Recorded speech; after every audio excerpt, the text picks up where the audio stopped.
In this week's More Moments, I sit down with Guy Harrison, once a leading voice of Fathers for Justice, a man who became a symbol of a failing system. 38 court hearings, £50,000, and still, he never saw his daughter again. What followed was a protest that shook Parliament and exposed a heartbreaking truth about parts of our justice system. So, welcome, Guy. And it's a pleasure to talk to you today. There's so much of your life that is a remarkable story, but which bit of it would you like to talk to us about today? Well, I think Fathers for Justice side is obviously the key thing, with flower bombing Tony Blair in 2004, and then them banning me from Westminster, and then a year later going and sitting and protesting again on the roof of the Houses of Parliament, where most people think that I sat on Big Ben, which is not the case, but Big Ben looked as though I was sitting on there.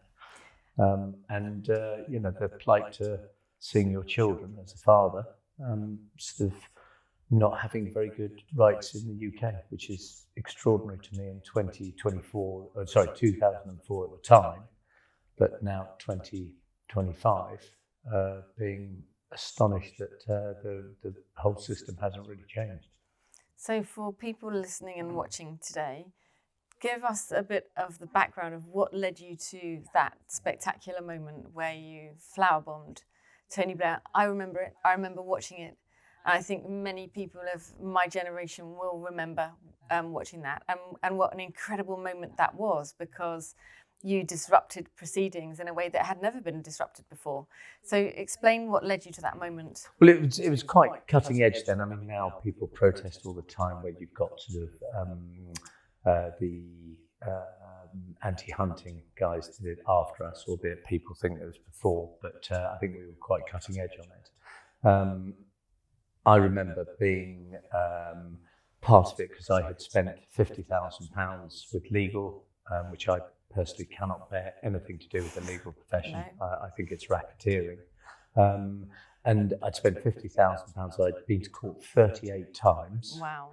My 3-year-old daughter, who is now 27, 28 in March, and I haven't seen her since she was 3. So with all those court appearances, a lot of them on my own, a lot of them legally represented, I got 3 court orders saying I must see her every other weekend, and a thing called a committal notice that means that if the mother, predominantly 99% of the time, isn't abiding by the court orders, that she would be put in jail. And when I got the committal notice, went back to court, and the judge just turned around and said, "I've got an implacably hostile mother. What do you want me to do?" And I said, "Well, of course I want you to put her in jail, because she's just not letting me see my daughter, Isabella." Mm-hmm. To which he said, "Well, I'm afraid I've got an implacably hostile mother. I'm not going to put her in jail, and I'm not going to fine her. But what I am going to do is give a 2-year cooling off period to hope that she will see sense and be reasonable and let you see your daughter." And you go, "Oh my goodness!" And you knew that would never happen. No. And as I say, now she's been so badly poisoned against me. I have emailed her. I got a private investigator because she was abducted to Australia when she was 14, 15. And the private investigator said to me, "I've got some good news and bad news." And I said, "What's the good news?" He said, "We found her." I went, "Okay, what's the bad news?" He said, "It's 3 times more than we said it would be, because she's not in Milton Keynes, whereas I thought she was. She was in Sydney, Australia." Wow. So she'd been abducted against my allowing as the father on the birth certificate. Yes. I think she's been so badly poisoned towards me. Hopefully she will maybe see this or listen to it. But the private investigator went out there, gave her a letter with a picture of her half brother and sister, and saying, "I don't know what you've been told, but please let me say my side of the story. I will come over to Australia to see you, or anywhere." She's at college in America, because she's a very good long distance runner, sort of all the 1,500 meters and everything. She's brilliant at it. Wow. And it's something you think, wow, I missed out on that entire lifetime through no fault of my own, which is why when you've sort of got all the legal stuff that you can do and that doesn't work, you become very discontent with the legal system. So that's when I then met up with a wonderful man called Ron Davis, who sadly is no longer with us, died a few years ago, and the brilliant Matt O'Connor, who started up Fathers for Justice a few years before I joined. And I thought, he just knows what he's doing with PR. And he's the guy that said to me, if you move up slightly higher on the House of Parliament, people will think you're sitting on Big Ben. And I went, no, they won't, because it's miles away. It's 250 metres. And 80% of people I meet think I was trying to do that. So he's a PR genius. And think about thinking about Fathers for Justice. Already there was a movement with many, many fathers who were unable to stay in touch with their children through no fault of their own. And yet, most people have never heard of it. And it's like any of these things in life. You only generally become aware of them if they touch you. If you have the same problem. So here was a movement that didn't have much traction. People weren't seeing it. Something you were attracted to because you could see there was other people who were trying to fight for the same thing. How did it go from a movement to flower bombing Tony Blair? Where was the genius in that? I think complete desperation and anger that you've done everything you could. And when you've got a committal notice saying that the law agrees with you, that the mother is implacably hostile, and they will not put a mother in jail, I find it astonishing. And I'm talking about patriotic and maternal and paternal men and women. You know, all the domestic violence and everything is terrible. And I'm not talking about that. I'm talking about good, parents. When you've got good fathers and good mothers, it's astonishing that you let the mother, as I say, in 99% of the case, I know that there are some terrible scenarios out there, but in 99% of the time, the mother will get custody. And you just think, actually, if there became a divorce where it was 50-50, that, if you and I had children and you said, right, I want to divorce Guy because of whatever reason, if there was a 50-50 where you went to court and they literally flicked a coin and said, right, it's heads, you get custody, tails, most women would get to the point where they go, well, actually, I don't want to lose my children. But there is a presumption that women will get the children. And for me, in 2025, I'm a total equalitist. And I find it absolutely abhorrent that that still today, men are losing children because something, outside of the family, if they've had an affair or they've, fallen out of love or whatever it is. But you don't divorce your children. And I think that it's so weaponized that it's just disgraceful. And I think, to be really clear, like, we've got to know each other quite well, and there's absolutely not a bone in your body that is remotely anti-women in any way. But this is simply stating that the law doesn't fall equally here. I think any friends of mine listening to this would laugh, because I have become slightly anti-women over the time. Because you see how everything is stacked against the man. So I personally think, the wonderful women in my life, I think it's probably 20% of people that I've met that you go, wow, that's an amazing mother, female, businesswoman, whatever it is. I think that things are so stacked against men now, it's absolutely unbelievable. But that's my own personal view. And when you look at helping Matt run Fathers for Justice for 6 years, I was just astonished. And you have to be quite careful not to go, oh, wow, well, she's won this because she's female, she's cried at the right time in front of the male judge or the male barrister, and they feel sorry for them. You go, this is because she should be getting an Oscar for acting. I literally leant to my barrister and I said, in 2 minutes, she's going to cry. And sure as hell, it's like, and action. And there she cries in the courts. And it's just an act. And it's terrible that we don't get to the point where you see through the lies and the manipulation and see good fathers and good mothers, that you have to have a presumption of 50-50 contact. Quite right. And it's really interesting now having this discussion at this time in my life, because my younger self would have said, don't be ridiculous. Of course it's equal, and of course the law falls on the right side, and it must only be that way because of this or the other. I think at this point in my life, having tangled in the legal system, that I think justice is not for all. And I think you learnt that a long time before I did. And it seems grotesquely unfair to me to essentially cast these fathers out when they should and could be brilliant fathers to these children. So you felt this huge injustice, quite rightly. This other movement of men felt that. But there was a moment in time when you must have all sat together somewhere and said, we have to do something to change the consciousness of the people. Yeah, well, there was 12,000 members of Fathers for Justice when I was in it with Matt.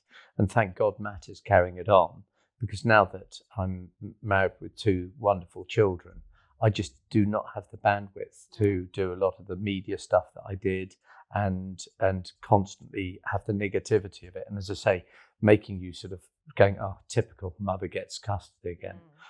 Emily, my wife, has done the most amazing job with a friend of hers who got a non-molestation order against him. He's a good father, very paternal, and a very acrimonious split, has not got any money, and could not afford to take his they're currently still married, but his ex-wife, who literally said a whole load of complete lies about him. Emily, with AI, has been a Mackenzie friend and helped him through it, that he's now got custody of his eldest child, and social services, seeing the manipulation that this woman has done, they are looking to put the other 2 children who have been so badly set against him to doing it where he has custody. And you just go, it's amazing. Even and as I say, I know there's psychopathic men and psychopathic wingmen out there, but it should be the courts that say, right, okay, this is the sentence, not down to whether or not you tread on eggshells, that the husband is dreadful and says, right, well, I'm not going to give you any, I know this is stereotypical, but I'm not going to pay for the children. You can't have that now because you've got the child support agency, so those things have gone in quite rightly. But it's astonishing that they've kept the ability for the mother to turn around and say, yeah, you've argued with me, no contact this weekend.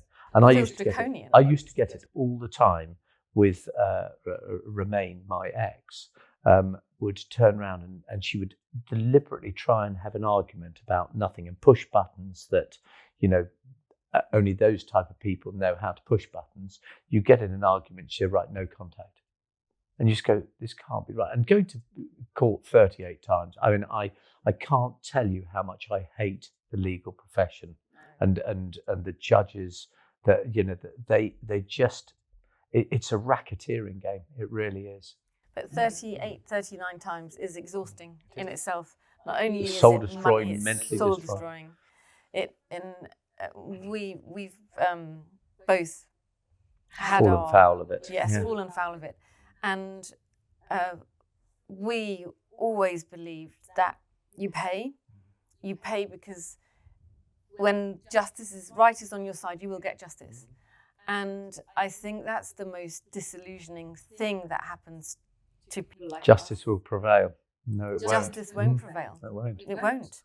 And actually, in most cases, you pay and you gain no justice whatsoever, even if you can afford to pay the lawyers. Yeah, yeah. I mean, yeah, you could. So for me, that old, I was brought up to believe that we live in a fair and just society. That okay, life's not fair, understood, but there is right and wrong. We have the scales of justice, but none of it's true. Well, when I flower bombed Tony Blair, I very stupidly admitted guilt, and I was given a criminal record linked to terrorism. It's outrageous. I had to shut my business in Australia and America, and financially, I think it had a massive impact on me. I've never inherited a penny, but I was always very, very focused on business. And when I decided to help out doing Fathers for Justice with Matt, I sort of stopped doing the business side of things and really threw myself into this. But when I then climbed the House of Parliament, they offered me a jury or a judge, and they said, if you go for a judge, we will give you a lot less a sentence. If you go for a jury, we're going to throw the book at you. And I do not trust the judicial system. So I went for a judge. And this judge, I was in Southwark Crown Court, and I had murderers and rapists for me. There were 3-4 days. I, as a person that trespassed, although I deny it because I was acquitted, trespassed, I had a 5-day court hearing where the judge was so clearly set up to try and put me in jail. He even got to the stage, because my wife was very law abiding, and I was too up until Father Sir Justice. But the judge would turn around to the Crown Prosecution Service and say, do you want to challenge that? Because I'll allow it. And you go, hang on a minute, you're the judge, you're not allowed to do this. The policeman, that was the most wonderful man, had his statement read out that made me sound so awful. And the barrister that I had, again, that was ridiculous. I was given, what's it called? Where the state pay for the barrister. Oh, legal aid. Legal aid. And I said, I don't qualify for legal aid. You know, I'm flying around in a helicopter. They went, do you want legal aid or don't you? And you go, God, is this some code or other? Anyway, I got a barrister who's, you know, nice guy and represented me. I said, I want to call this policeman in.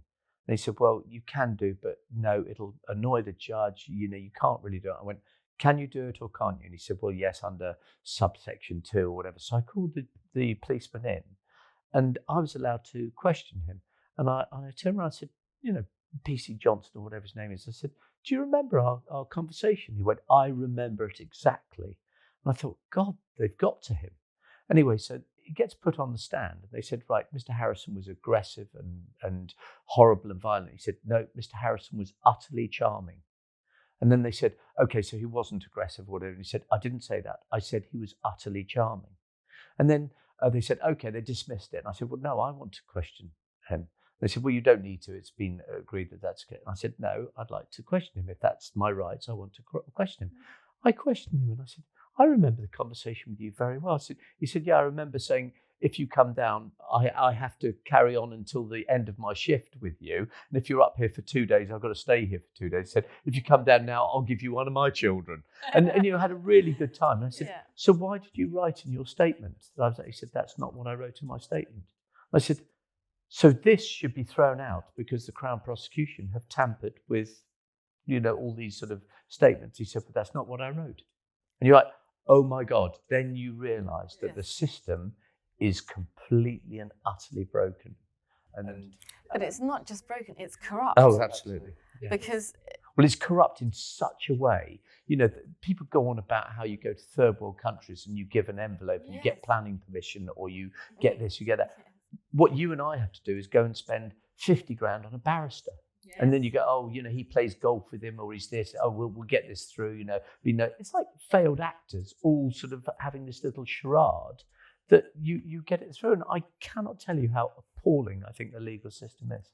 But if you imagine most people listening to this would think that a police officer's statement being altered is something out of novels. It's criminal, yeah. They would think it just wouldn't happen. But it did. Just like that. For you, it just did. And yet, could you throw that out because it was... Well, I tried to. I said, well, this needs to be a mistrial. And what did they say? Well, I'll give you another example, because the judge and myself were arguing constantly through the 5 days. And Emily, as you know very well, we're now married, but this is 18, 19 years ago. She was very much, you know, father's a colonel in the Army Air Corps, very, you know, upstanding and you know, all this. Justice will prevail. You mustn't antagonise, you know, the judge, because he will see through it and he'll make sure justice is done. Within day 3, she was like, jeepers, you know, what is this guy doing? And they did it once with the jury, where my best friend was in the public gallery with Emily. And he shut down the public gallery once. And I said to my barrister, is he allowed to? He said, well, under subsection whatever, you can call a mistrial. So I said, under subsection 2, if you don't get these people back in, calling a mistrial. So put them back in, going, Mr. Harrison, this is my courtroom. I will do it if I want to. You go, it's not your courtroom. It's the taxpayer's courtroom. And Emily's going, Jesus, Guy, he's the guy that's going to sentence you. Anyway, this friend of mine that was in the court, literally, when we had a recess, the Crown prosecution came out and said, Your Honour, I was fearful that Fathers for Justice were going to do this, where they intimidated me. The person in the public gallery with yellow glasses and a blue shirt was intimidating me, taking photographs and very aggressive. Anyway, the judge turned around and said, officer, arrest that man. And this friend of mine's going like this. He's going, me? Yeah. And they arrested him there and then, took him away out of the public gallery. Anyway, they were out for about half an hour. The policeman came back in without the jury there, and they said, Your Honour, we can't detain him anymore because he doesn't have a camera phone. He had a Nokia 6310. Didn't even take photographs. On CCTV, he didn't have any discussions with them and didn't go within 50 yards. And I just turned around to the judge and I said, you need to tell the jury this. And he said, I don't need to do anything in my courtroom, Mr. Harrison. So when the jury came back in, I asked my barrister to ask me whether I'd taken photographs of the House of Parliament before I climbed it. I said, no, this guy has. And the reason he's here is he didn't go within 100 metres. He doesn't have a camera phone, but the judge won't tell you this because he's trying to manipulate. He's going, Mr. Harrison, this is contempt of court. And you're going, if you're not going to tell the jury, I am. Now, if I was some timid, not, yes, the Pillock Piers Morgan that was being vile to you, if I'd been interviewed by him, I think I would have been a lot more aggressive, but it's not in your or Emily's nature.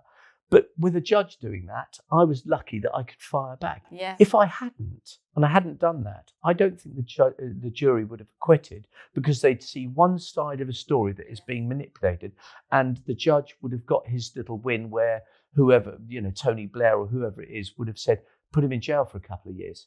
Because my sentence would have been 3 years. And you can guarantee with me arguing with him, he'd have given the maximum. And I'd have only served, I don't know, a year and a half or 2 years. You go 2 years in jail for sitting on the roof of the House of Parliament and annoying people going, actually, this is not right. Fathers should have the right to see their children. But there was something in you that, and having taught you quite a lot, there's no question that in these last few months I've learned a lot from it, because there's no question I've been too nice. And you've been manipulated by the system. But I have been manipulated by the system, and I've been manipulated to say nothing, because it's better to say nothing, to not defend yourself, to not try and explain. And that's what I've been told constantly. Say nothing, keep quiet, don't defend. That was your father's generation of everybody was ladies or gentlemen or whatever. And, when you have all of the time that you put a year and a bit into that charity, and you look at Piers Morgan being paid 750 grand an episode, and they're saying that you took 20 or 30 grand. That was your full-time job. Your dad couldn't have done that without you. It was in your personal house that you weren't charging out, and you made £39.5 million. Now, a lot of the people that will listen to this will only see the negatives and say, oh, well, I didn't like the way that she wore a white top, or she's got blue jeans, or she's this, or she's allowed a dog to be on the sofa of her podcast. When you get misinformation, it snowballs out. And I know you and Colin personally now for, a little while. I think you're the loveliest people. And I think the misconception is how the media and the legal or the corrupt side of things can just make it 10 times worse. I think you're right, but I think that what I've learned from you is actually the only way to treat fire is with fire. And that when I look back at the way I have acquiesced in some interviews with very narcissistic men who had one intent, and that was to use me for their own gain, that I've learned from you and learned from those experiences, I will never do that again. I will never roll over, But you knew that already. Just going down my father's for justice head, there was many narcissistic women, because my dreadful interviews with Angela Rippon, who I thought was a lovely woman, she's so anti-male and horrible. I just can't believe how vile she was. And for sure, several interviews that I've had of female interviewers, you're just like, wow, I thought you'd been some nice maternal sort of whatever, but you're like, why don't you just stop annoying the mother and go and have children with somebody else? It's awful. It's wicked. The DNA of children, and if you're not paternal or not maternal, the Myra Hindleys or the Jimmy Saviles, you go, oh, why don't you do that because you don't like children? But most people, you hope, have got that kindness that if they see a child that is lost somewhere, they go up with good intent to say, right, well, let's find your mum or your dad or make sure they're safe. You hope that is the majority of people. It's only the very small percentage that are the horrible wife beating or husband beating individuals. Right. I think, and there's no doubt that the narcissists aren't just the men. There are many women who are too. I happen to have tangled with some of the top males, but I would, having taken your ability back then to handle yourself in a courtroom, there's no way I would have had that courage when you had that courage. And I'm 50, whatever, 8 now. I was 30. I wouldn't have been able to do it. But I do think a lot of it was ignorance, because I didn't realise quite how much trouble I could have got into. And you are playing with the system. But you had bravery, and in a way that I think a lot of people listening to this couldn't have had. You saw a system that was being played against you. And you were intelligent, smart enough and brave enough to recognise that the system was being played against you, that they were trying to make an example of you in the way that, for me, the Charity Commission has tried to make an example of me. But you were able to fight it. So you were in that courtroom, and you were, and this is a different time. We're talking about the 1990s. When you were in that courtroom? No, this is 2005. So 2004, I flower bombed Tony Blair. 2005, September 2006, 2007. And you go, my God, there are 20-year-olds out there now going, oh, that's an eternity ago. When you, in your late 50s, you're like, oh God, it was 5 minutes ago. Yesterday. And you go, how has the law still not changed? The advent of AI, I hope AI will be for good, and it won't be, as Elon Musk says, worse than the potential of nuclear war. Because when you look that it can hopefully destroy the legal profession, I cannot wait to put the last nail in the coffin and not even have judges there. Have it where if you get done for drink driving in Scotland, or I get done for drink driving in Brighton, they don't turn around and say, oh, well, you get 2 months and a 50 quid fine, and I get 2,002 years fine. You go, it's got to be across the board that you've done something illegal, and you can't do it where a judge has got out the wrong side of bed one day that you get absolutely nailed, or, you've got the wrong colour skin, or you've got the wrong attitude. It should be, you've broken the law, this is the maximum penalty because you have done it terribly, not because you can get off by paying 10, 20 grand to a lawyer or a barrister to get you off. Oh no, we've seen it, haven't we, recently, where some people have put out a tweet, albeit it was a terrible tweet, and it shouldn't have been given. They shouldn't have done it. Took the tweet down, apologised for it, and spent time in prison.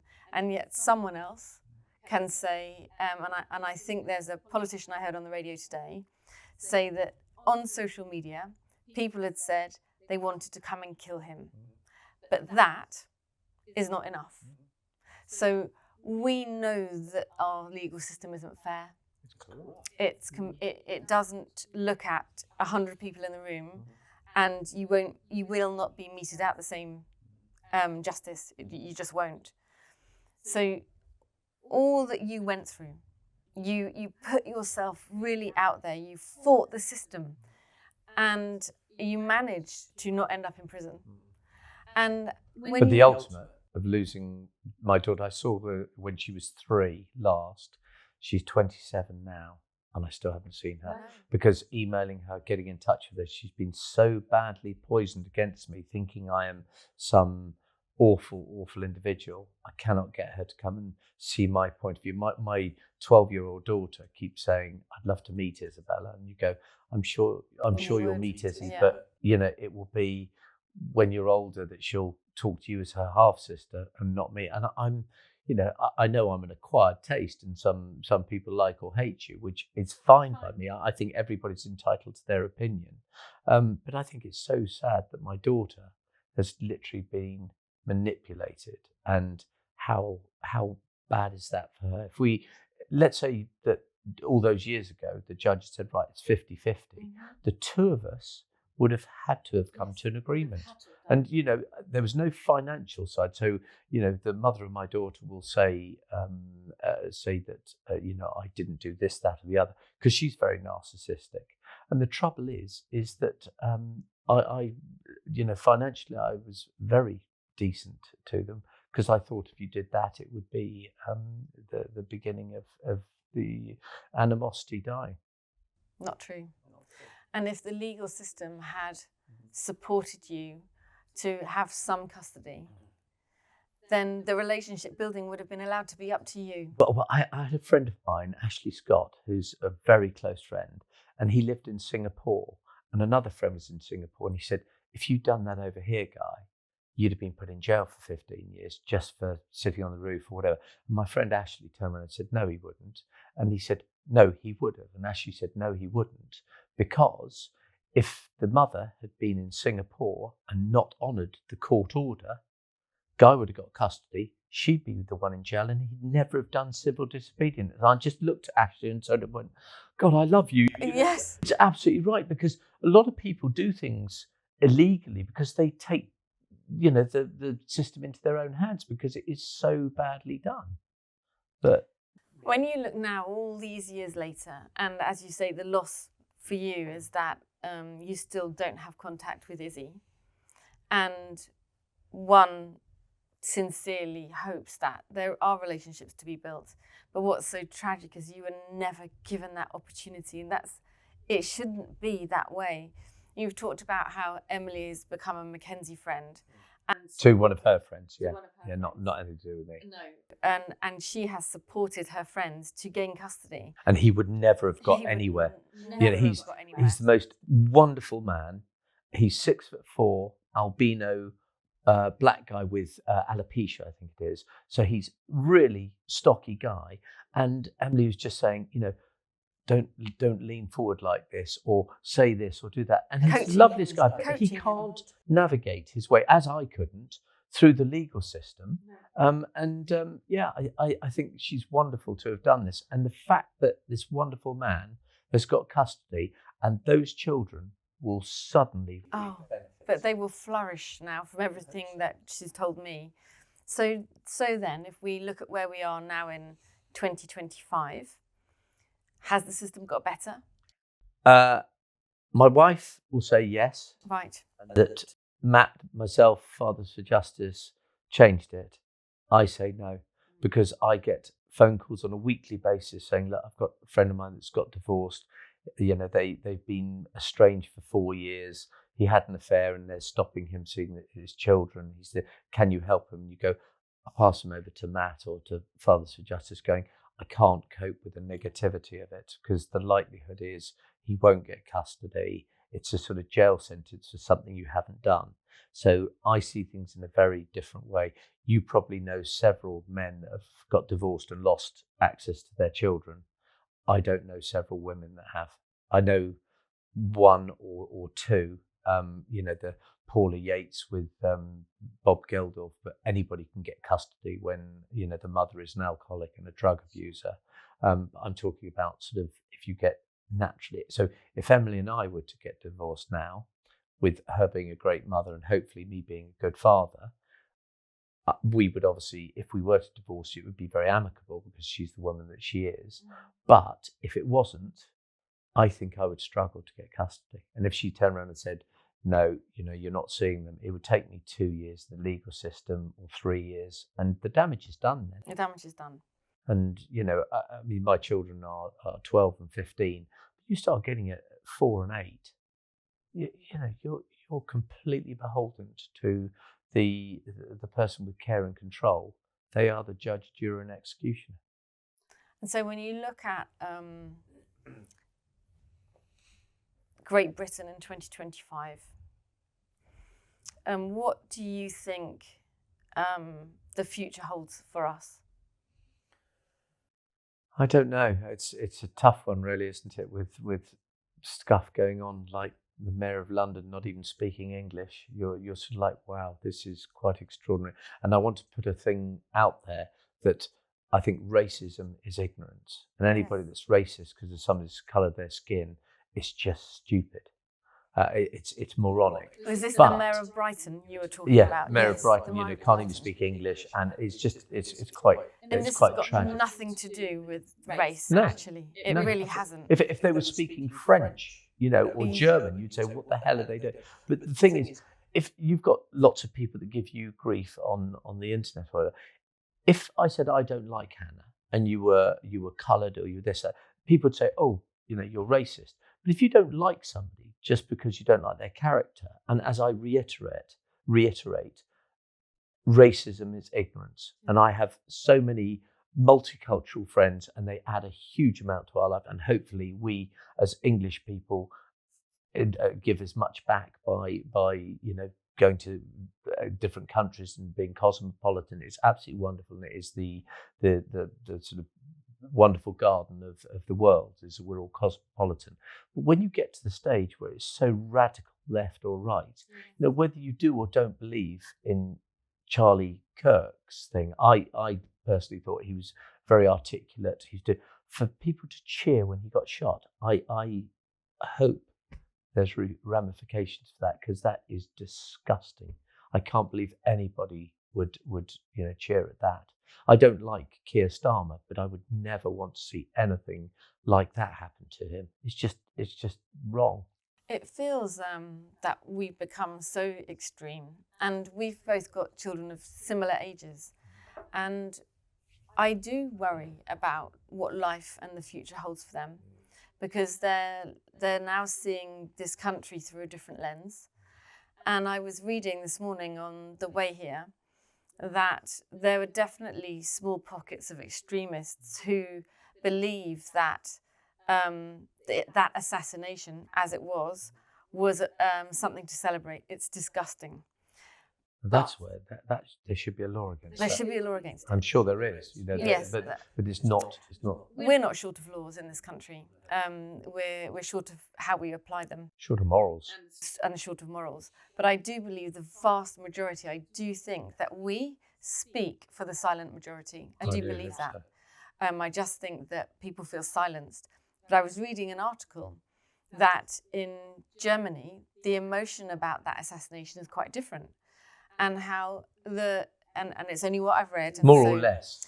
Much more. So they believe the majority, according to this article, and it is only what I've read in the newspaper, so we'll take it with a healthy dose of skepticism, said that the majority of German people believe that he got what he deserved. Now, when you have a disparity like that of even country to country,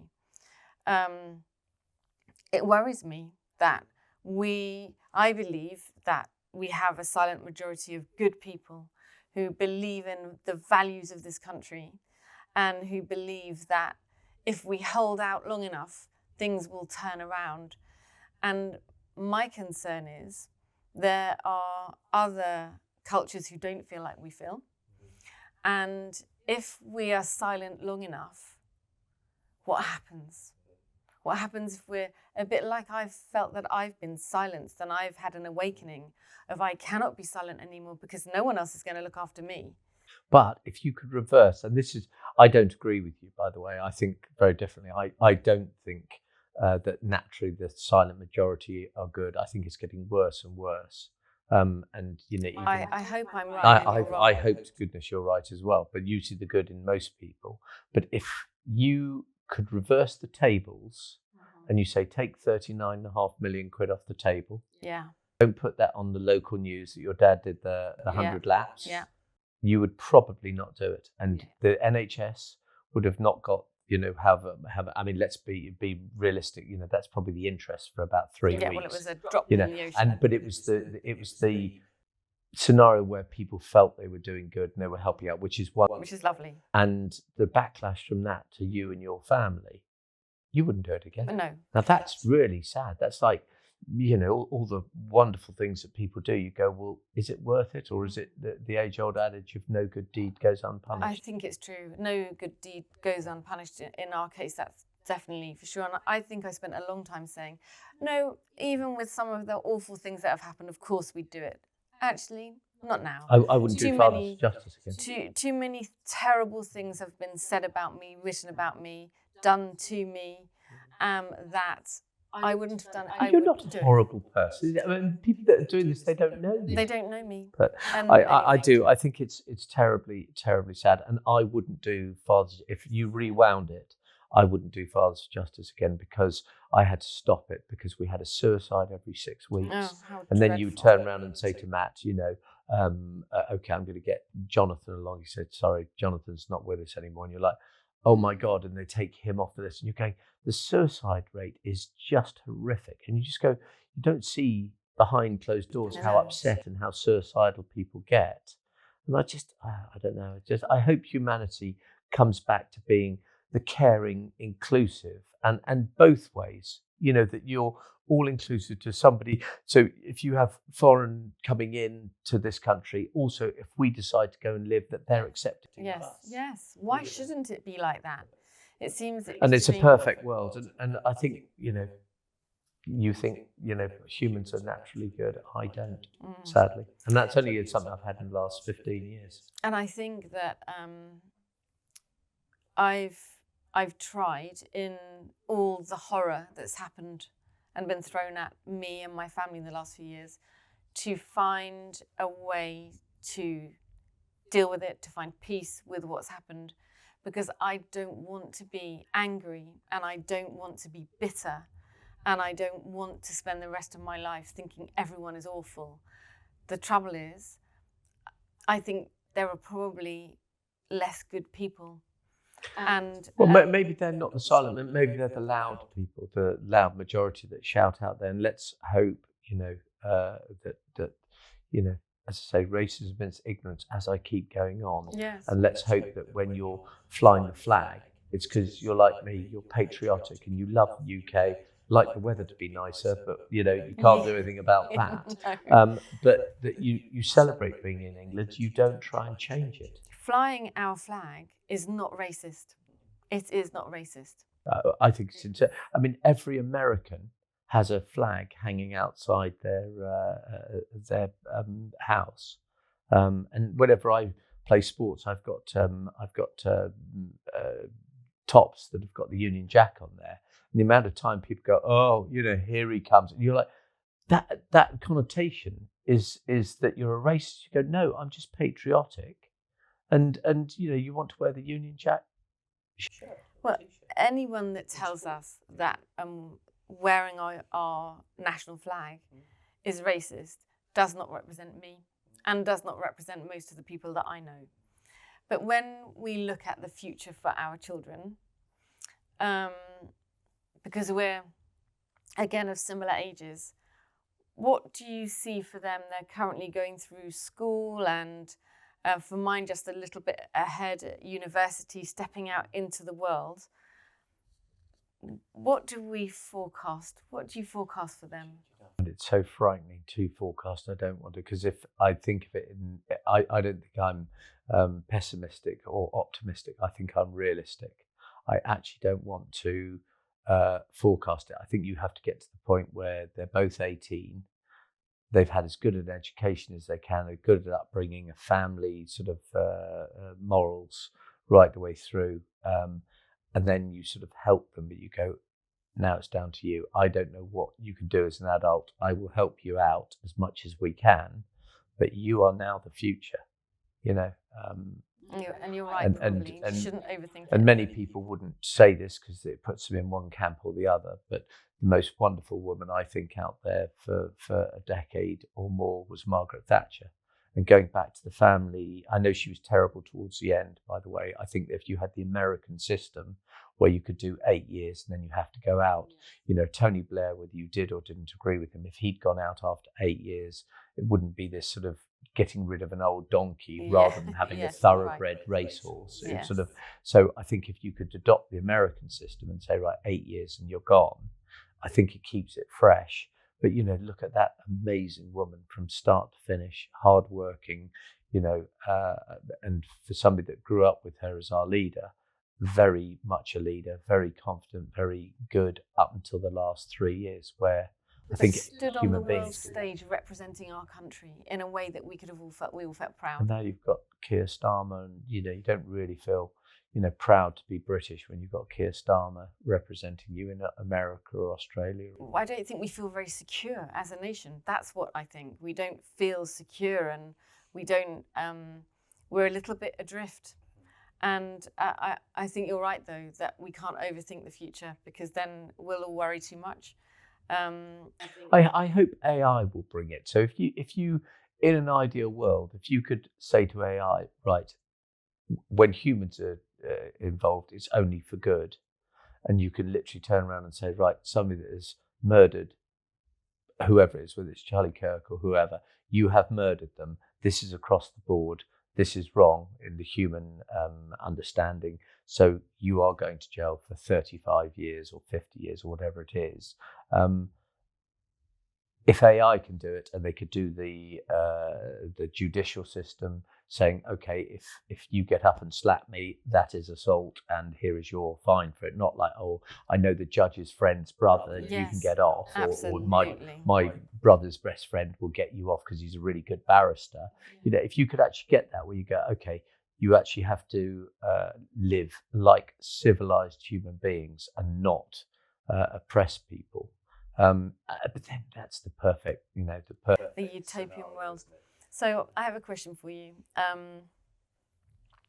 Our police force, I know that they've tried to stop using the word force, because our policing this country is with consent, with the consent of the people. I believe only one of very few in the world that are created that way, that it's our police with consent. So they were talking again today about whether our frontline metropolitan police should be armed. What do you think about that? I think we've done quite a good job as when you see something like America. I think that is out of control, and this whole system is terrifying. But it's too far gone with those kind of. I think we've got it under control. I think there should be a small number of highly trained individuals that are armed. And then I think that you should literally have some kind of non-lethal force like the tasers.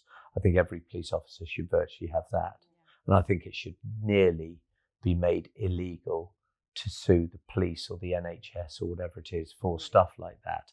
I think that there should be video body footage, that you have a handful of people that are trusted, respected people saying this was excessive, this policeman was over the top, so he is either being retrained or sacked. And when people are on CCTV and they're doing something wrong, they are very different if they're in a dark alley. So a policeman, if you turn around to a policeman and say, what the F are you doing? You're not allowed to do this. You go, actually, that is now starting as unreasonable. That policeman should be able to respond. And I just think that it's got so where these poor, and I'm very pro the police, and they were one of the most affected in Fathers for Justice. The divorce rate and losing children in the police and the fire brigade are astronomical. And this is why when I was in court, I got on so well with this policeman to see that his statements of case that was so wrong. But I think even the police are absolutely fed up that you arrest a criminal, you've got footage, you've got this, got that, and then some barrister will get them off on a technicality. I think they're as exasperated by it as we all are. And it's so rotten. This is utopia that you can't do this. But I would literally like to see at midnight on one night all the laws become null and void, And as of 1 second past midnight, all the laws that are introduced are common sense and immediately able to be enforced. So you don't wait 4 months for a drink driving thing or a murder. You are in court within the following day or the day after. And you don't wait 6 months for your trial and you're in jail for 6 months and then you're acquitted and you've been in jail for 6 months. You go, no, this has got to go through. And when people say, well, that's all well and good, but we haven't got the capacity, the courts, whatever, try to do the low end stuff with AI. Yeah. Turn around and say, right, stuff that is not life-threatening or whatever, do the majority of, I don't know, speeding, let's say, for example. That you were 63 miles an hour, you've never had any points on your license, you've had a license for 30 years, we're going to allow this amount of tolerance. Those go out. You don't need to go and see a judge for that. You don't need to turn up with a barrister or whatever. And then it doesn't matter the colour of your skin, the ethnicity of you. AI will turn around and say, you've got 3 points, we're going to let you off because it was 3 miles an hour over, it wasn't through a school playground. It was these parameters. Yeah, exactly. And if you're going 40 miles an hour through, where children are coming out, yes, that's much more severe than doing 75 miles an hour on a motorway on a Sunday where there's nobody about and it's good weather. And just use common sense. I do believe some of that will happen. In our lifetime? Yes, in our lifetime. I do believe so. So for people listening to this, there'll be lots of people who absolutely agree with everything we've said, and there'll be people who think what we said is awful, and that's okay. But if you were going to give 2 pieces of advice, one thing that you would say, don't ever do this, and one thing which would be, you should adopt this and do this in your life because you'll feel better for it. What would be the thing that you would say, don't do it? To be careful of who you trust. Yes. Don't presume people are good. Yes. Just because they gain your trust. Yeah, they gain your trust. Sure. I mean, it's taken me a long time to gain your trust, and that when you are here, you are, or I'm at yours, it's your friends, and that you won't stab somebody in the back. Somebody like Angela Rippon or Piers Morgan, they're trying to get ratings, and they will stab you in the back because they go, "Oh, who's that lady that said she interviewed you and you've never met her?" Dawn Newsom. Yeah, I think. she news presenter for GB News. She knew me. She'd met me. I've never met her woman in my life. And then when you went to go and meet her at a party, they said, "Have you met?" And you went, "No, we've never met." And you go, "Well, how did you interview her then?" Well, exactly. But so, now if she was really lovely and I gained your trust and then I did the same as some of the other interviews, or it was done accurately, because I know you're on Colin's story now, and you just go, wow, the amount of crap out there about you is just so, it's misinformation. It's prolific and it's misinformation. And it's really sad though, isn't it? And it gains its own self. It becomes its own being. This is misinformation. So I think you're right. The first thing is be careful who you trust. And even at my age, I've fallen for it. I've fallen foul of it. And because you're naturally nice. And I want to keep saying this. You created £39.5 million that wouldn't have gone into the NHS. And regardless of people saying, you would have, and whether it's right or wrong or what your views are, it still was 39.5. It was all, your entire work life was devoted to that. Your father, as lovely as he was, he wouldn't have been able to do any of that without you. He was, a frail old man that didn't understand the internet or whatever. This was 24/7 your job for God knows how long. And people just expect everybody to live on beans. and air. And you go, your house, if that was a hotel that you did the first time, they'd say, oh, yeah, you can have this comfort room, but there's 400 press from around the world. It's X thousand per. And whether people do or don't agree with people making money, and I get that's a whatever argument, you've still got to be able to put food on the table. So, people need to pay tax. People need to keep all the Need things to live. working properly. Yeah. But you can't keep doing it for nothing if it's your job. If you were working, say, sorry, I can only do these interviews with my father at 6 to 7 o'clock because the children go to bed at 7:30, and Dad's going to go, and I get back from work at 6. They go, well, no, we want to be here at 3 in the morning, 3 in the afternoon, 9 at night, and that's what they did, and we said yes.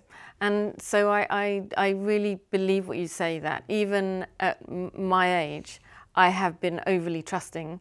The other one I overly trusted the system was with Judge Rinder, who used and abused.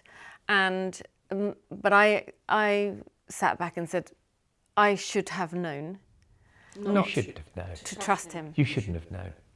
You presume that goodness will prevail. Yes, I do. And for the 99% of your viewers, they think, okay, well, that person murdered that person, they'll go to jail for their life. And you go, actually, you get off on a technicality because, the policeman wasn't wearing his hat and you've been wrongly arrested. It's absolutely bonkers. It's absolutely bonkers. And I think that's for me, the biggest learning of my recent life is that justice doesn't prevail. And not to be so trusting. Let's hope the silent majority are morally decent. Yes, you haven't I got want them to be. racism, you haven't got ignorance, you've got where you go, do you know what, I would hate to be, treated like that, so I'm not going to do it to them. Yes.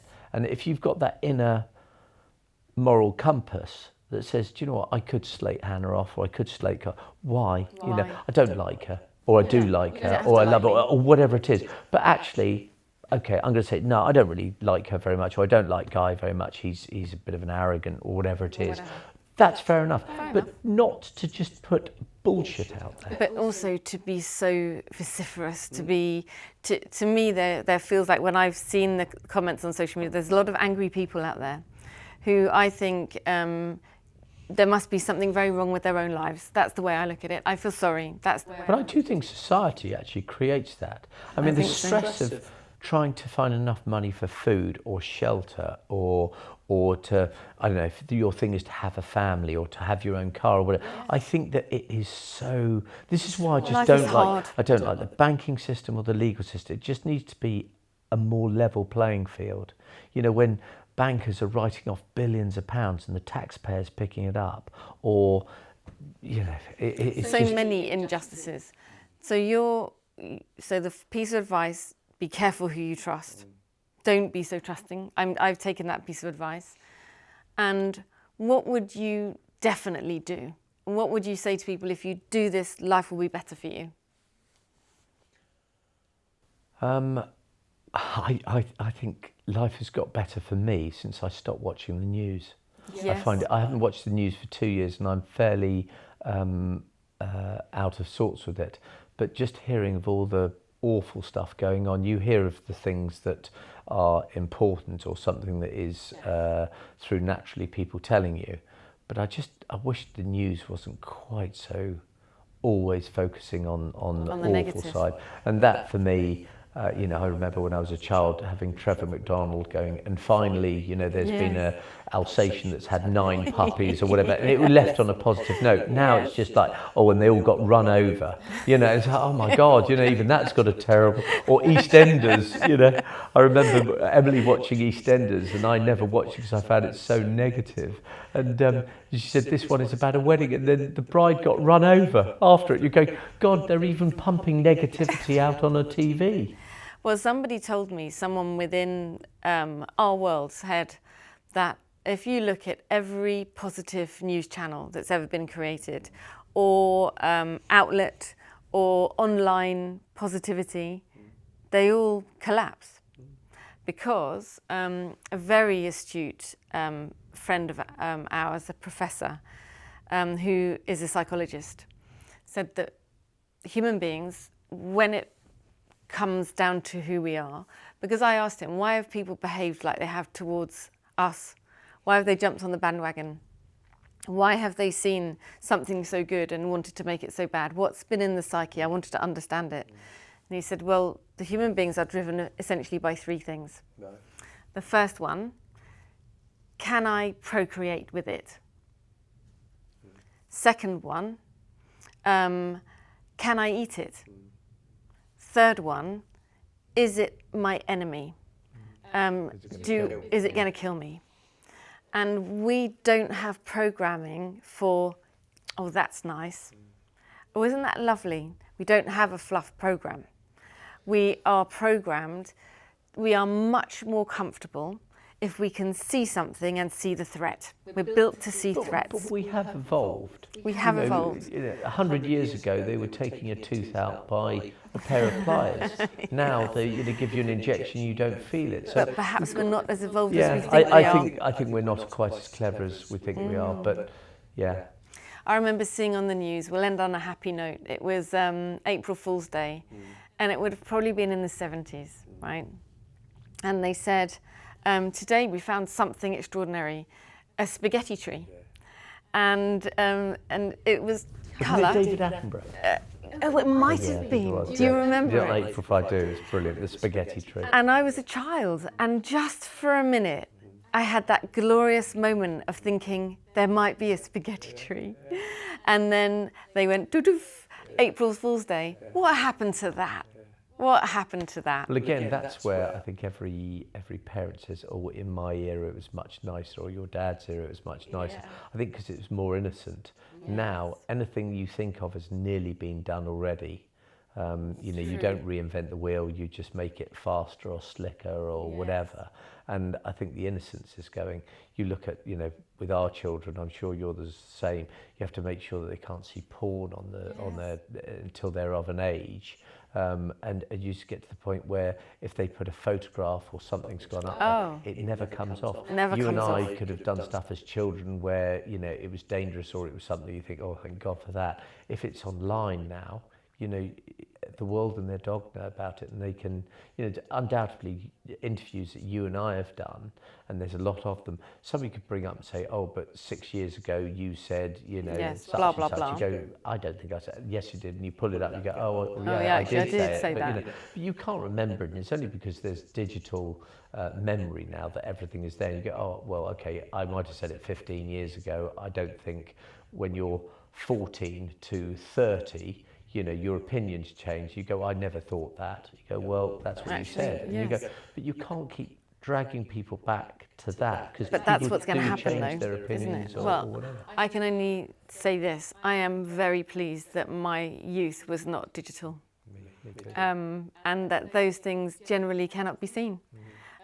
Because what a burden of responsibility. There's nothing wrong with them. No, it's private. It's private, but also I did lots of things, and I'm glad that it wasn't there to be digitised forever.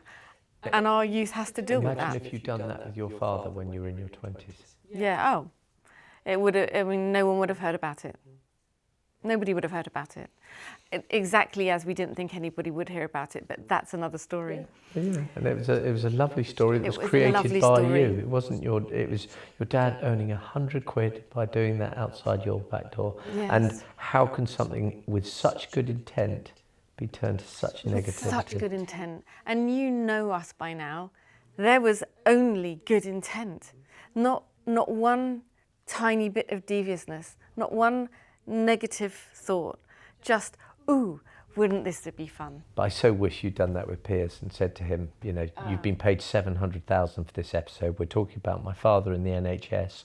You should be putting that money into the NHS. Yes, but I mean, again, it's just cobblers, isn't it? He's got to do his own thing and his own personal finance, and as we said, we've done that before. But it would be nice if it was for good rather than for selling shows on lies and manipulation. I trusted that people would do the right thing and behave in the right way, and I was.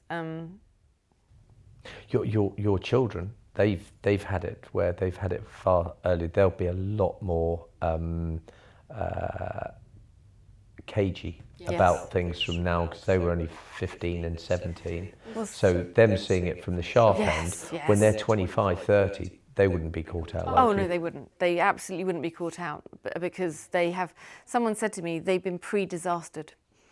And I gloriously said to them, did you know you've been pre-disastered? you're going to be in good shape. It's going to be fine. You're going to approach life in a much better way than I did. But it's still a horrible thing to go through, you know, George having death threats. I mean, I know. to a 14. I remember you saying about the pink envelope with the Yes. unicorn on it, and you're like, Saying your mum and dad should be shot And or just- murdered or... I mean, what possesses people to be that awful? Don't know, and I've only made peace with it so I don't become an angry, embittered person. I hope that in 5 years' time, that person that did that feels really bad about it. They write to you and say, I was young, stupid, I'm so sorry. The political views or whatever it is, I heard from somebody else, and, you know, I never meant that, and to go to Georgia or whatever with that was, because that, again, that's where people's opinions. So if that was a 15-year-old that wrote that, or 20-year-old, whatever it is, and then when they're 25 or 30, think, yeah, you know, I shouldn't have done that. That was a real horrible thing to do. That, you know, that gets appeased. I suspect it was from a man and a woman. I suspect it was a middle-aged couple, and they did it with a complete intent to a minor. It's disgusting, and I don't think those people will ever feel sorry. But I can't believe, again, hopefully with AI, that's where AI might be good, that you do that and there's DNA and they'll trace it back. Yes. And nobody will keep being as brave as they are because they have anonymity. If you didn't have anonymity and you go, okay, that's Joe and John who live in Reading or wherever it is. Yes, exactly. And you go back to them, they go, oh shit, I'm not going to write that because I've just been put in jail for inciting violence or whatever. Well, we have talked to the police about some malicious communications, so some of the people out there who've written things to us might want to be a little bit worried, but let's see. Yeah. Anyway, Guy, thank you. You're very welcome. It's been a pleasure to talk to you. Yeah, likewise. And I'm sure we will do it again. Good. Thank you. Right. If you're ready for more, the next episode is waiting for you right here.